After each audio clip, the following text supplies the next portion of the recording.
What's up, Tailgaters? You're in the booth with Tailgate Nate today. Welcome to my channel and welcome to my penultimate UFL regular season video. Week 9 is upon us this weekend, and this is my Week 9 edition of my UFL, the Spring League, power rankings and predictions. You guys know the drill. I go through and power rank the 8 teams in the league 1 through 8, and then we go through and we take a look at the matchups coming up this weekend, and we predict every single one of them, all 4 of them. But guys, speaking of predictions, I know I've said the college football content will be coming, and it is, I promise you, a couple videos I have in the works next week to put out there in anticipation for prediction season, which is going to be starting that first week of June. I believe June 2nd or June 3rd, right about then is when I will be starting predictions. So if you guys are excited for that, please hit the subscribe button, ring the bell. I'm doing all 134 teams. That's the goal at least. So please, if you are a college football fan, you have to tune in here. Prediction season is going to be crazy. Leave a like, comment, subscribe, share, do anything you can to help support the channel. And also make sure, especially by ringing that bell, that you do not miss college football predictions. Got a couple other videos coming up this next week. They were going to be out already, but ran into some things. Got some travel coming up, and my brother graduating from high school. So yeah, we're going to take care of all that first. Then we'll be back with the college football content, I promise. However, right now we're talking about the Spring League. We're talking about UFL. You can tell I'm already so hyped for college football, but I got to be hyped about the UFL because, guys, we already know the 4 teams that will be making the UFL playoffs. Coincidentally, they were the top 4 teams in my power rankings last week. They're the top 4 teams in my power ranking this week. No change, as the Birmingham Stallions are still the number 1 team in football right now, at least in the Spring League football. They did run into some trouble, though, in their past week's matchup against the Houston Roughnecks. We'll talk about that more in depth here in just a little bit, but I mean, I got to give a big old round of applause to what Adrian Martinez has done. Again, that 2-quarterback system. Skip Holtz had Matt Corral and Adrian Martinez through the first half of the season. Really didn't know who he was going to go to. Ended up leaning on Adrian Martinez, and that decision has not backfired, not even one bit. He's probably the best dual threat quarterback in the league right now. Over 1,300 yards passing, over 400 yards rushing. He has 16 total touchdowns, 3 on the ground, 13 through the air. He's only thrown 2 picks, has a very, very good completion percentage. Adrian Martinez is playing some very, very good football for the Birmingham Stallions, and he is on track to be the league MVP.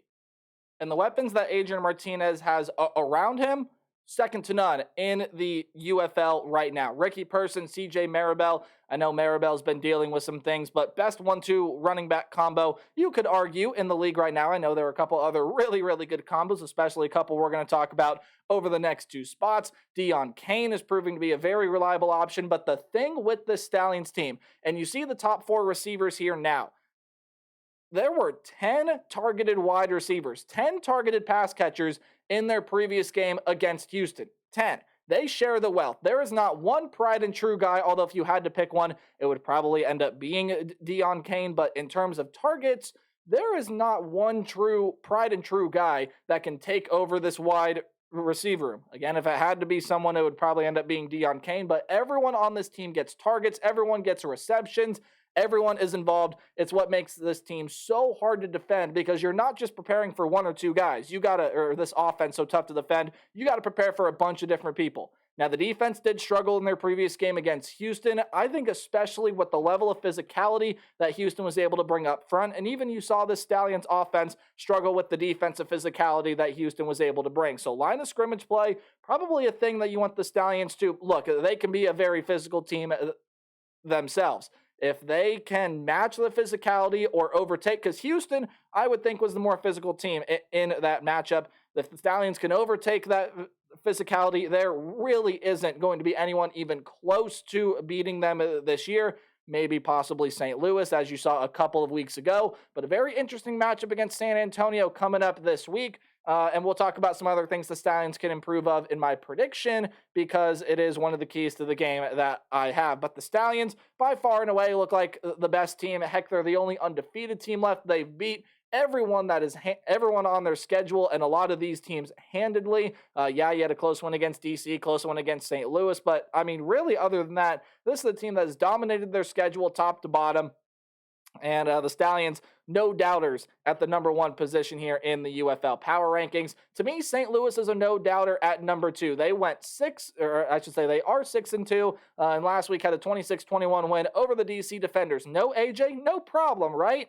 Okay, well, actually, there was a little bit of a problem. Yes, I know it is not necessarily a concern because when AJ McCarron is healthy, he's one of the best quarterbacks in the league, but he did not play this past week. And Manny Wilkins, well, he's going to also get the start for St. Louis this week. And Manny Wilkins, they were not going to ask him to put up AJ McCarron like numbers, but 9 of 18 for, he might have barely broken 100 yards if he even did. He just was not even any sort of dynamic at all. Now, I know all he had to be was a game manager and things like that, but especially if McCarron isn't going to play with the amount of talent this wide receiver room has, you want a guy that's going to be able to sling it a little bit more confidently than what Wilkins did. Now, again, not a huge concern at all.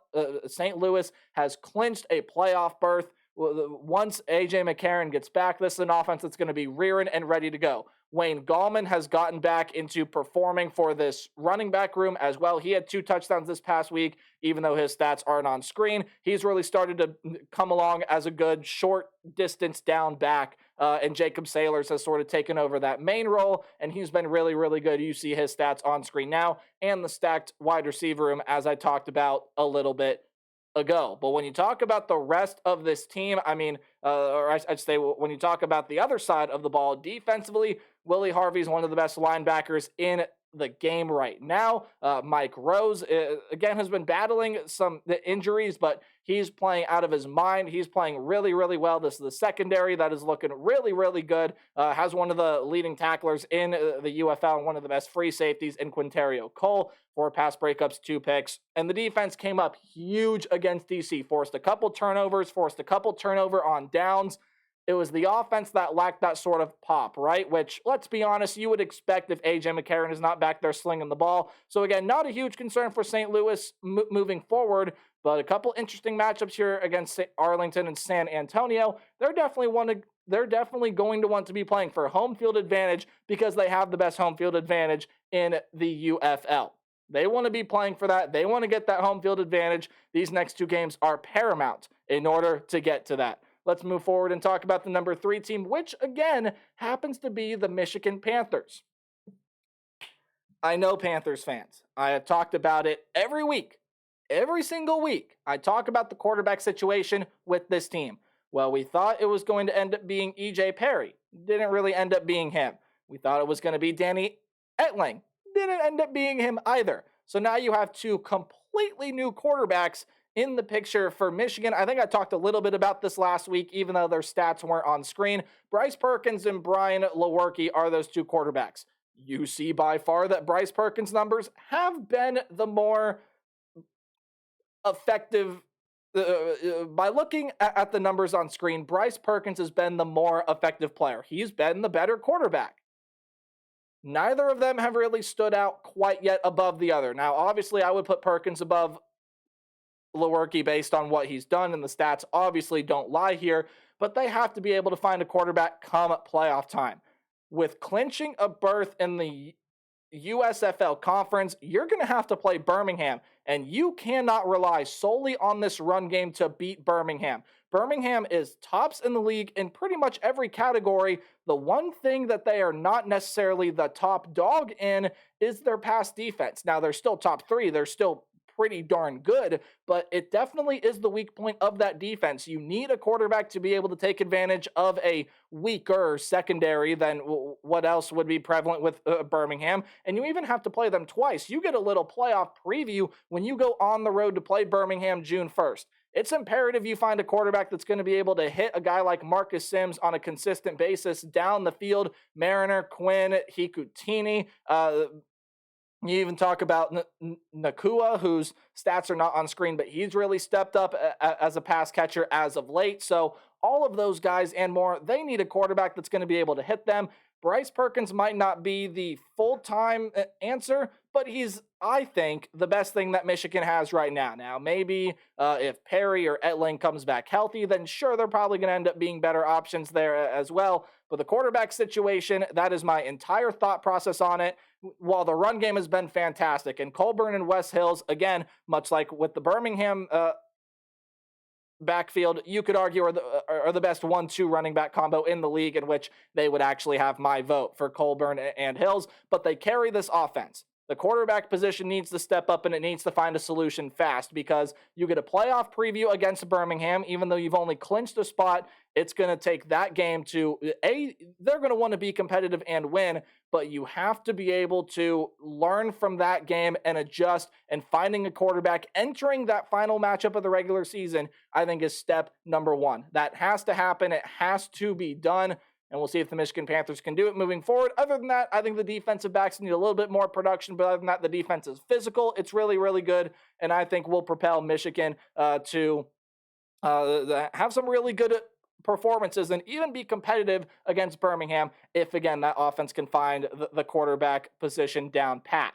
They don't have to get a full-time solution, but they need one for the short term here. Again, I say short term, meaning the next 3 or 4 weeks, just because the season is not that much longer. Michigan's going to have to find someone to step in at quarterback position and play it really, really well. Could it be Bryce Perkins? Don't know. We'll have to find out. Anyway, I'll step off my soapbox about the Panthers quarterback situation, and we'll move on to talking about the San Antonio Brahmas, who are also sitting at 6-2. They have clinched a playoff berth. They end up getting the win over Arlington. A little scary there at the end. Arlington was making a comeback, but San Antonio, through the quarterback injury and the injury to Anthony McFarland is now back, and we had a lot of questions about Quentin Dormady entering this week. A lot of you out there probably still have questions, which understandably so, but he was pretty darn good this past week. He didn't turn the football over. He was making some really smart throws, and you just felt like for the first time, Quentin Dormady has a rhythm. He has a rhythm in this offense. He has momentum. He has something going. He's started to connect with these wide receivers, especially John Trey Kirkland. I know he only had 3 receptions this past week, but Stevenson, Smith is a little banged up right now, but Cody Latimer is one of the most reliable tight ends in the league. And now having Anthony McFarland back, pair him with John Lovett, this is an offense that is rearing and ready to go. And the defense has the leading tackler in the UFL right now. That is Tavante Beckett. Well, I should say the 2 leading tacklers in the UFL right now, Jordan Mosley, Tavante Beckett. I believe, you can fact check me, and I'll probably fact check myself throughout this video, I believe are the only 2 players over 60 tackles. Don't quote me on that, because knowing me, don't quote that quite yet. We'll have to see in the latest. But off the top of my head, I believe those are the only 2 players with 60 or more tackles. And this is the defense that generates a lot of stops, a lot of takeaways. At least it's starting to now. And you go ahead and you take a look at this sack production. Sure, you probably want more of it, but 2 sacks to Tim Ward, 2 sacks to Jalen Dalton, 2 sacks to Jordan Williams, who also is a really prevalent tackler. My apologies. But San Antonio is a team that, again, if this rhythm that Dormady is in is for real, having Anthony McFarland back is huge. If Justin Smith can get back healthy in time for playoffs, that's going to be even bigger. And again, we really are simply going to be getting a playoff preview with San Antonio, St. Louis, and Michigan, Birmingham. And that'll be coming up there on June 1st. Those exact same matchups are going to be playing in the UFL playoffs. Crazy how the schedule ended up working out. But those are the top 4 teams here, and I talked a little bit more about them than I usually do because, well, they're the teams that are going to be making playoffs. So they're the teams that I'm going to talk about more. I'll probably end up talking about them a lot more in my next video, and we'll run through 5 through 8 here pretty darn quickly. But again, San Antonio, that defense has some really good moments. They've started to clean up that penalty issue that was plaguing them. And again, Dormady finding that rhythm was imperative. Who knows if Chase Garbers comes back and plays this year? That yet has remained to be seen. Really haven't seen any updates on if he's going to be back for the playoffs. Likely no, but it still could happen. If Quentin Dormady gets in his rhythm, I don't know that they want to interrupt that by bringing Chase Garbers in, and maybe he's not what he was at the beginning of this season before he ended up getting hurt. Makes sense? I know I was kind of all over the place when talking about San Antonio here, but they are sitting at number 4. Those are the 4 teams that will be getting spots in the UFL playoffs. Let's look at the 4 teams now that will not be, and one of them is the DC Defenders. What could you chalk this season up to? Well, they did not have Abram Smith all season long and probably won't for the rest of this season either. I, again, doubt he comes back in these final 2 weeks here. But even though Jordan Ta'amu is throwing still for a ton of yards, almost has 1,400 yards, 11 touchdowns, those 2 are impressive numbers. His completion percentage is not very impressive. He's thrown a lot of picks. He just hasn't looked like the Jordan Ta'amu that we saw out of DC last year. He was the XFL Offensive Player of the Year last year, and he really has not been even close to that at all for an entire 60 minutes for DC this year. It's also really hard when you don't have Abram Smith to rely on, and the run game has been very lackluster. Guys like Harris and Higgins and others just have not picked up the slack at all. You had Kelvin Harmon hurt this past week. His UFL season was done since last week. Ty Scott, Chris Rowland, Alex Ellis are some pretty good wide receivers, but your defense is also not getting the production that it needs. Like Shore, Hines, and Joseph have had pretty good seasons, but they ended up dropping DJ Swearinger a couple of weeks ago. He ended up being released by the team. There have been some moving pieces all across the field for DC this year. It's just been a mess. It has been havoc. It has been chaos. DC is a team that really they've never felt like they've had an identity all throughout this season. They will not be making the postseason. They will not get a chance to avenge what happened last year and try to go win a spring league title. So for DC, I know there was a lot that happened this year, a lot of injuries that definitely plagued them, and Ta'amu did not play like himself. You can't blame it on any one specific thing. I think there were a lot of things that happened for Reggie Barlow's group. So regroup, come back next year, but in terms of what you can improve on for the rest of this season, because you have 2 very winnable games on the schedule to close out the year and end the year 500, which I think would be a very good thing for DC. Jordan Ta'amu has to start playing better. You need a little bit more production from this defense, and who's going to step up in place of the stars? Who's going to step up in place of Abram Smith? Who's going to step up in place of Kelvin Harmon, right? If those things get figured out, I mean, DC is definitely going to build some momentum towards the end here of the season. 6, now there was some movement here because originally I did have Houston at 6. I have jumped Arlington up to 6. They are 1-7, one of the 3 1-7 teams here. They lost yet again another close 1-score game to San Antonio this past week, and they definitely had their chances to win. I mean, San Antonio they definitely did not play their best ball, and Arlington played good enough football, I think, to win that game. And Luis Perez has been keeping this team in every single game this year. The defense has just not been what it was last year at all. It has not been remotely close. This offense has done a lot of things well. Now, again, the running back situation is kind of hazy, but Davion Smith has stepped up. Already talked about Luis Perez. He's been phenomenal for Arlington this year, just absolutely phenomenal. Tyler Vaughns, J.P. Payton, Deontay Burnett, Sal Cannella, I believe is the leading receiver among tight ends in the UFL. The defense just has not produced. Now, Vic Beasley has 5 sacks, Jalen Redmond has 4 sacks, but, I mean, you wanted a lot more production, especially being able to slow opposing offenses down from this Renegade defense, and they just haven't gotten it at all. And again, let's go back to what I talked about this, maybe not this past week, but a couple weeks ago. It's these 1-score games, right? St. Louis, DC, that you had a chance to possibly tie it, and if you wanted to go for 3, win it against Houston. You gave up 10 points in the first matchup against San Antonio. Again, close game there against Michigan, another close one against San Antonio as well. Really, the only 2 close ones is one, you lost to what a lot of people feel is going to be the eventual league champion in Birmingham week 1, and then you ended up slaughtering a Memphis team that just has had nothing go right ever since that week 2 loss to San Antonio. Arlington is a team that just hasn't capitalized. They haven't capitalized all season long. That's what I chalk up this 1-7 season to. Things have got to get better, I think, especially on that defensive side first for Arlington moving into next year. Now, Houston, sorry, itchy nose. Houston's a little bit of an interesting story. I have them down here at 7 because I feel like if Arlington and Houston were to play tomorrow, I definitely feel like that Arlington would be the team that comes out on top. Now, I know Houston has already beaten them and whatnot. Put that aside for a second. That's why Arlington is above Houston. Sometimes that's what it comes down to. I just feel like Arlington's offensive outbursts and offensive productions will be able to outduel the physicality that Houston brings defensively.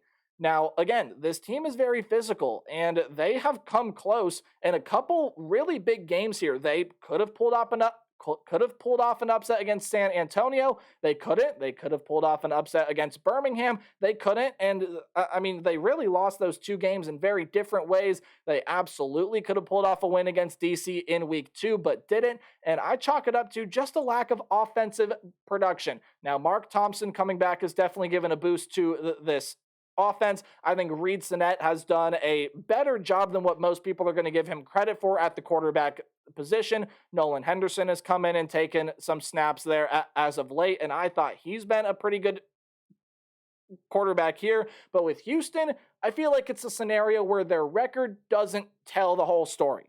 I feel like with Houston, this is a team where I feel like they're a lot better than their record says they have been. They have some decent players offensively. No, it's nothing absolutely groundbreaking, maybe except for that of Mark Thompson. But you have also some really good players defensively that I just don't feel like have performed on a consistent basis. I'm looking at you, Reuben Foster, and no, I'm not taking jabs or anything like that. I'm just saying Reuben Foster, really good one game, really not that great the game after. And I know there's been a lot of injuries and things with this team as well. You end up getting those when you play as physical style of football as Houston does. But this is just a team that is really, really hard to figure out. In my opinion, they're down here at number 7, which means number 8 is Memphis. And I'm not going to rant about this team for long today, if you could even consider it a rant. Really, it's all just gone downhill since that San Antonio game. Now, granted, things did get a little bit better against the Michigan Panthers. They finally held a team to under 30 points for the first time in almost, 1, 2, 3, 4, 5, 5 weeks. They held a team to under 30 points for the first time in 5 weeks. The offense definitely started to have a little bit of a rhythm as Case Cookus came in, and he actually didn't play terribly. He didn't play terribly well, but he didn't play awful either. He definitely was making some pretty darn good plays, and I thought Case Cookus looked okay out there, but the team just has not gotten a consistent run game at all from Darius Victor, Titus Swen, or anyone else. The wide receiver room has started to step up as of late, but some of the guys on the defensive end that you expect to be super big contributors just haven't really been that. John Atkins has definitely not been that. He doesn't even have a tackle for loss or a sack this year. You expected him to at least have a couple by this point. Max Roberts, after that huge 3-sack performance, only has 1 sack since then. And then a ton of members in the secondary just haven't necessarily lived up to what Memphis, I at least thought, was capable at the beginning of the year. If you'll remember, after that win against Houston, I had Memphis at number 2 in my the power rankings. Even though the second half wasn't that great, I figured this team had some really good upside. And at the beginning of the year, I had this team at number 5 in my initial power rankings. Memphis was a team that I feel like had a lot of potential to be a very good team, and then everything just decided to fall downhill, right? So for the Memphis Showboats, something big has to change entering next year, whether that's flipping the roster, flipping the staff, whatever have you. Memphis definitely is a team that just ever since that week 2 loss, things have continued to spiral. And we sit here with Memphis being dead last in my power rankings. But that's enough about me talking about those teams. Again, the power ranking portion of the videos will probably be a little bit shorter next week, just because we already know the teams that are making the playoffs here. And next week, you'll kind of get a little bit of a playoff preview because, again, more likely than not, the home sites may change, especially in the XFL conference. You're going to get the same 2 games from Birmingham, Michigan, and St. Louis and San Antonio that you're going to be getting week 10 and in the first round of the playoffs. It's going to be really, really interesting to watch what adjustments get made from week 10 to playoff week 1, right?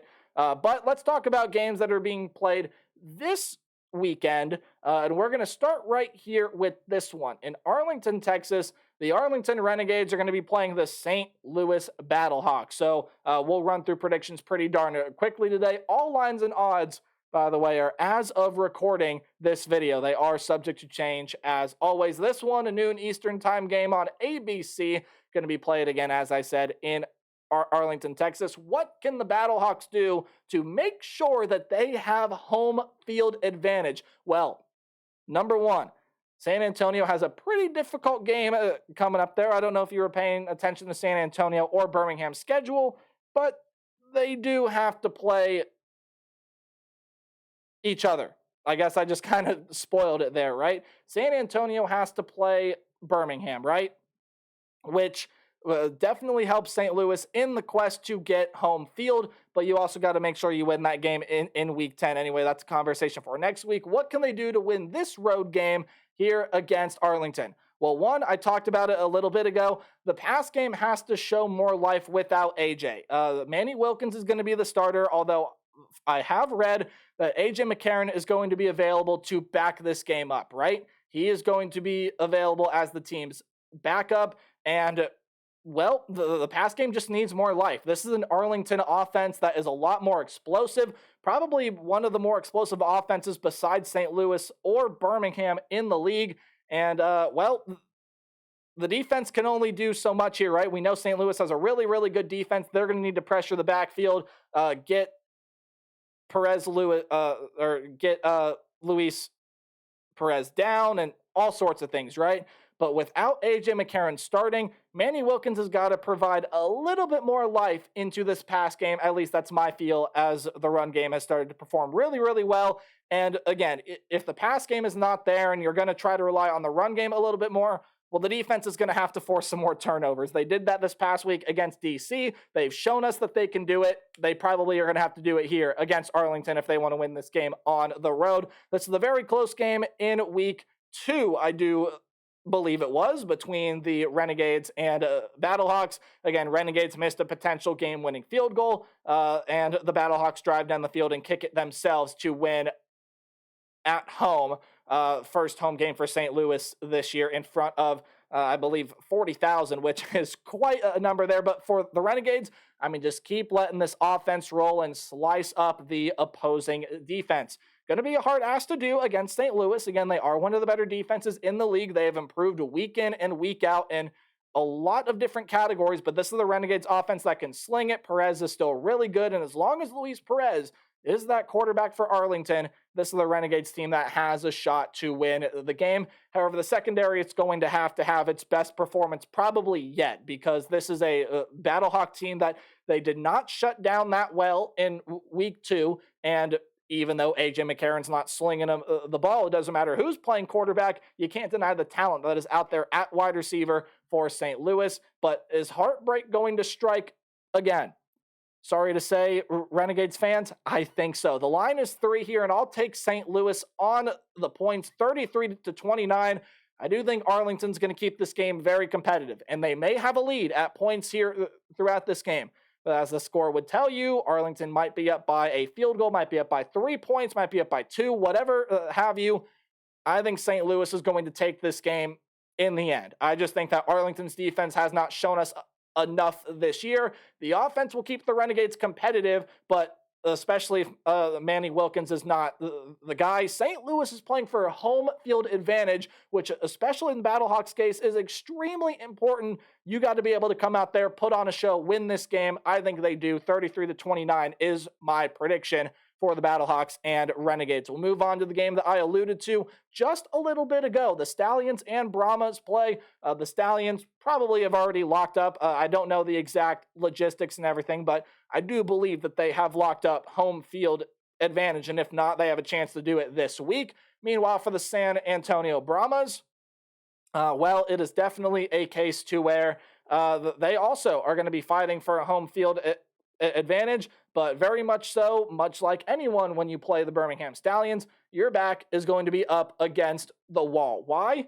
Well, if you didn't listen to anything that I talked about with my Birmingham Stallions power ranking slide, Martinez is on track to be the league MVP. He is playing absolutely out of his mind, and his weapons are everywhere. Again, potential to have the best 1-2 back. You could argue running back tandem in the league. He spreads the wealth around to his flurry of wide receivers. He's got a ton of phenomenal targets. You saw the 4 leading ones there on that slide. There are a ton more that are not there that are very, very prevalent in this Birmingham offense. A couple former Buckeyes as well. Those 2 being Benjamin Victor and Marcus Baugh. But I mean, look, this is just a Birmingham offense, top to bottom, that is absolutely loaded. And when you have a quarterback in Adrian Martinez that is playing on league MVP track, that is really, really good. But you can't let Dormady get set up. You can't let Dormady set up shot and get comfy defensively because, again, if Quentin Dormady starts to find his rhythm, this is a very, very good San Antonio offensive staff. Very good offensive coordinator. His name is slipping my mind. I apologize profusely, but this is also there are just a lot of weapons here on this team. Kirkland, Stevenson, now having Anthony McFarland back as a dual threat option. He can run and he can catch the pass out of the backfield is dangerous. Birmingham cannot let Quentin Dormady get set up. He can't let the ball, or I should say the Birmingham Stallions can't let the ball get into the hands of the Brahmas' weapons and clean up the penalties. Birmingham has now become the second most penalized team in the league. So discipline, something the Stallions are going to have to clean up, along with, again, proving that they are still a very physical team and winning that battle on the line of scrimmage, which I think they will in this game. But in order for the Brahmas to win, look, Dormady has a rhythm. He faces a great defense and definitely the best defense that he has faced so far. You could argue that, well, has he played No, he has not played St. Louis. I don't believe. People can correct me on that if I am wrong. But again, a point being, even if he has faced St. Louis, you could argue this is the best defense that he has faced all season long.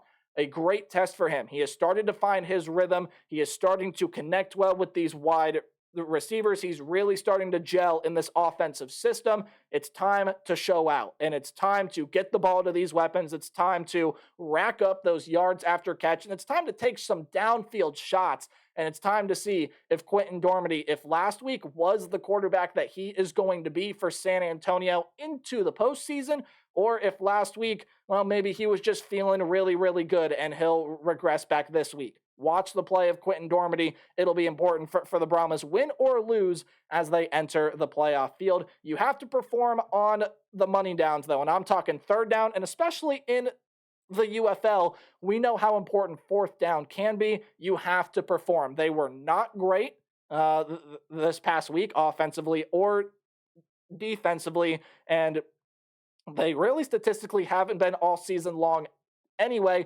especially offensively. They have been atrocious on third down. You have to start performing. That is imperative if you want to beat a team like Birmingham, and they were not efficient in the red zone at all this past week. So red zone offense, red zone defense, be efficient. Stop Birmingham when they get into the red zone. If you can limit them to only 3 points, hey, it doesn't matter. The Stallions are still going to score points. If you can limit them, if they are on a long drive, that is a win no matter how many points it is. If they miss a field goal, great. If it's only a field goal and they make it, great. That is a win. You need to keep as many points off the board here, which you could also say controlling the clock would be a big thing here against the Birmingham Stallions. But to me, the Stallions have too many weapons, and I'm not sold on the play of Quentin Dormady quite yet. I think he definitely is improving and is getting better, and I think he will only continue to do so as we get closer to playoffs.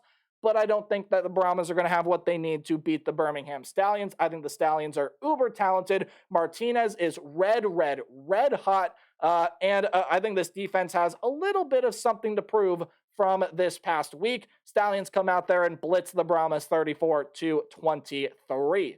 Now moving on into games that are being played on Sunday. DC is the 5-point favorite here. 2 teams that will not be making the postseason, but hey, both teams still trying to build some momentum into next season. What can these 2 teams do to pull out a win in week 9? Again, DC looking to go 500. Memphis is just really looking to get anything going at all. literally anything for the Memphis Showboats. And I know that sounds like I'm trying to be funny or be cruel, but it is the reality, at least the way that I see it. The Showboats need something to go right. We'll talk about what they can do to make things go right here in a little bit, but for the defenders, again, Jordan Ta'amu was thrown for 11 touchdowns, a lot of yards, and he's been very good for DC at times this year, and he has kept them in a lot of games that DC probably should have no business being in with how this team has played at times this year. But if they want to get a win here, I do think still Memphis, with now officially nothing to lose, not that they haven't had anything to lose these past 3 or 4, maybe even 5 weeks, but now really with nothing to lose, I think the talent on this Memphis team really can start to show out. Jordan Ta'amu has got to be sharper and clean up the mistakes, specifically talking about the interceptions. Now, good news, you go against a secondary that is not really known for generating interceptions on the year. However, you still want Jordan Ta'amu to be sharp, as he just hasn't been his XFL Offensive Player of the Year self since this season that he was last year.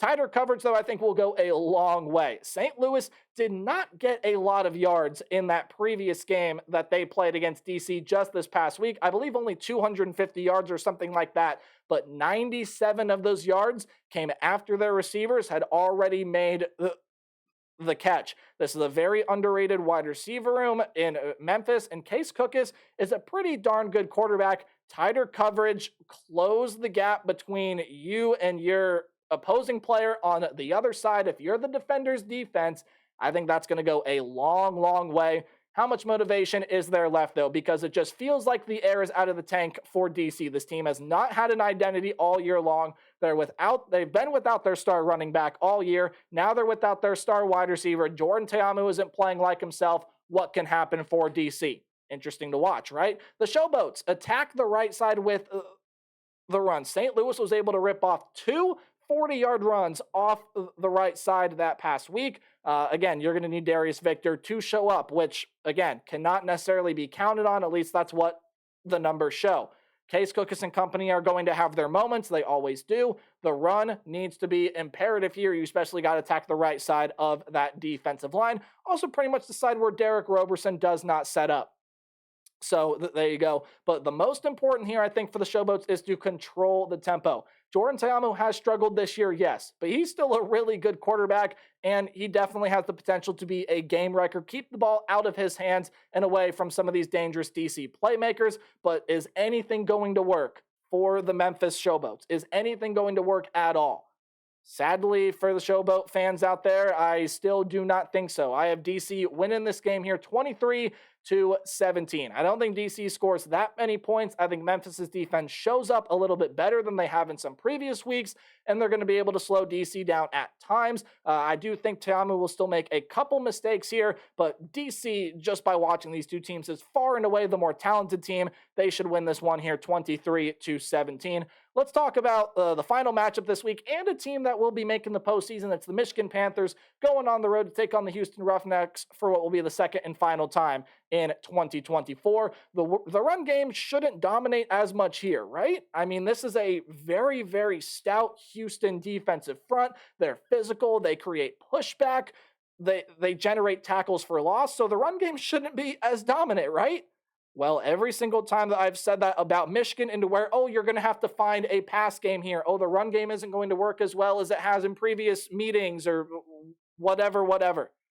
I've been proven wrong. So the run game is going to be prevalent here, I think, for both teams. Both these teams are very run game driven. You have Mark Thompson over with Houston, and you have Matt Colburn and Wes Hills over with the Michigan Panthers. Now, I think the Roughnecks have a little bit of a better quarterback situation as of right now with Reed Sinnett, Nolan Henderson. Even if you wanted to throw Jarrett Guarantano back in, I still think they have a better quarterback. They have a better quarterback room than what is going on with Michigan right now. At least it's more proven and it's more known, right? And talking about that with Michigan and saying that, Michigan cannot discount Houston's passing game, right? Because yes, the focus is on this run game. It's a very physical offensive line. They were able to generate a ton of pushback and a ton of yards with the run last week against Birmingham of all teams. but the pass game can be as effective, if not even more effective, than what the run game with Houston can provide. The secondary, guys like Kai Nakua and others, are going to have to be sharp for this Michigan Panther team, but clock control and wearing down the opponent are big keys for both teams here, right? Houston's going to be a team that generates plenty of pressure in the backfield, generate tackles for loss, generate sacks, and these are two very, very physical teams. So again, on top of controlling the clock, being able to wear the other opponent down, you're going to do that latter by being the more physical team. That's the key for these two teams here. And honestly, I think this is a very, very intriguing matchup because you have two physical teams here, especially defensively. Both these teams are hard-nosed. They go to the ball. They don't allow many yards after the catch, after the first touch. And these are just two, in my opinion, pretty defensive, hard-nosed, just fun teams to watch. The battle in the trenches will decide this one here. And I think I'm going to give that to the Michigan Panthers. Would I be surprised if Houston wins this one? No, but also every single time that I've said that, Houston has let me down. So I'm going to go with the Michigan Panthers here. I got 17-16. I think this is going to be a very close, very defensive game.